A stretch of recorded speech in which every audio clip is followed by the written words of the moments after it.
ABP माझाचा impact आपण पाहायला मिळाला या स्नेहलमुळं।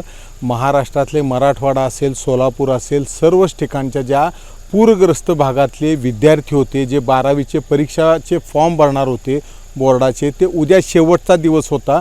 आणि ज्या वेळेला ABP माझाची बातमी लागली त्यावेळेला राज्याचे उपमुख्यमंत्री एकनाथ शिंदे यांनी तातडीने याची दखल घेतली, शिक्षण मंत्र्यांना फोन केला आणि तातडीनं 15 दिवस मुदतवाढ देण्याची घोषणा केलेली। आपल्यासोबत स्नेहल आहे, जिच्यामुळे ही सर्व बाकीच्या विद्यार्थ्यांना फायदा झाला। स्नेहल, तुझ्यामुळं काय फायदा झाला तुला कळलं आता?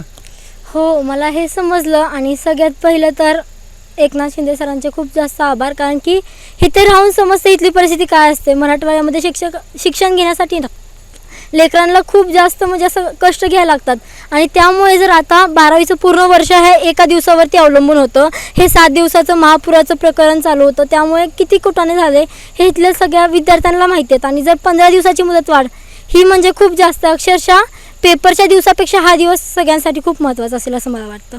आता दुसरी एक गोड बातमी तुझ्यासाठी अशी आहे, सर्व महाराष्ट्रासाठी सुद्धा ही गोड बातमी आहे। एकनाथ शिंदेंनी या स्नेहलचा संपूर्ण शिक्षणाचा खर्च उचलायचा शब्द दिलेला आहे। त्यांनी सोलापूरचे जिल्हा प्रमुखांना तशा पद्धतीचा फोन करून सांगितलेलं आहे की स्नेहलच्या शिक्षणाचा संपूर्ण खर्च उचलायचा।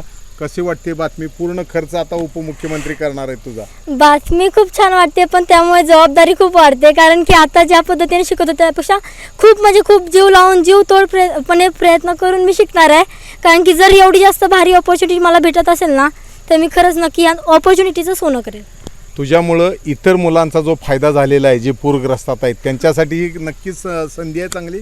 हो, खूप छान संधी आणि ह्या संधीचा त्यांनी खरंच फायदा घ्यावा। जे कोणी शिक्षणासाठी मागे राहिले होते, 1-2 वर्ष थांबले होते, त्यांच्यासाठी पण खरंच खूप चांगली सुवर्ण संधी आहे, कारण की ह्या ABP माझा TVमुळे सगळ्यांना माहिती पडलं आहे। तर सगळ्यांनी प्लीज फॉर्म भरा, ज्यांनी नाही भरलं त्यांनी पण प्लीज फॉर्म भरा। आता मला शेवटचं तुला एवढंच सांग की आता हा सगळा प्रकार झाला, वह्या पुस्तकं जर तुझी भिजलेली आहेत त्याच्यासाठीही काही जण मदतीला पुढं आलेली आहेत, तर तुझा नंबर जर सगळ्यांना दिला आणि अशी मदत जर तुला मिळाली तर तुला चालणार आहे का? मला वाटतं मला मदत करण्यासोबतच बाकीच्या विद्यार्थ्यांनाही त्यांनी मदत करावी, कारण की मी समोर दिसून आले, माझ्यामुळे मी बोलले वगैरे ते सर्व मान्य, पण काही विद्यार्थी असे आहेत मराठवाड्यामध्ये खरंच मागास विद्यार्थी आहेत की ते बोलू शकत नाही आहेत, तर त्यांना प्लीज म्हणजे त्यांना पण मदत व्हावी माझ्यासोबत। तर ही आहे स्नेहल। मला तर मदत झाली, पण माझ्याबरोबर जे माझ्यासारखे इतर विद्यार्थी पूरग्रस्त आहेत, गरीब आहेत, त्यांनासुद्धा ही मदत व्हावी आणि त्यांचे जे वह्या पुस्तकं हे जे खराब झालेले आहेत, पाण्यात भिजलेले आहेत, त्यांनासुद्धा हे पुस्तकं वह्यासाठी मदत मिळावी। ज्यांनी फॉर्म भरले नाहीत त्यांनी फॉर्म भरा आणि राज्य सरकारने जी ही संधी दिली आहे या संधीचं सोनं सगळ्यांनी करा असं तिने सांगितले। कॅमेरामन सचिन जाडेसह सुनील दिवाण, ABP माझा। ABP माझा, उघडा डोळे बघा नीट।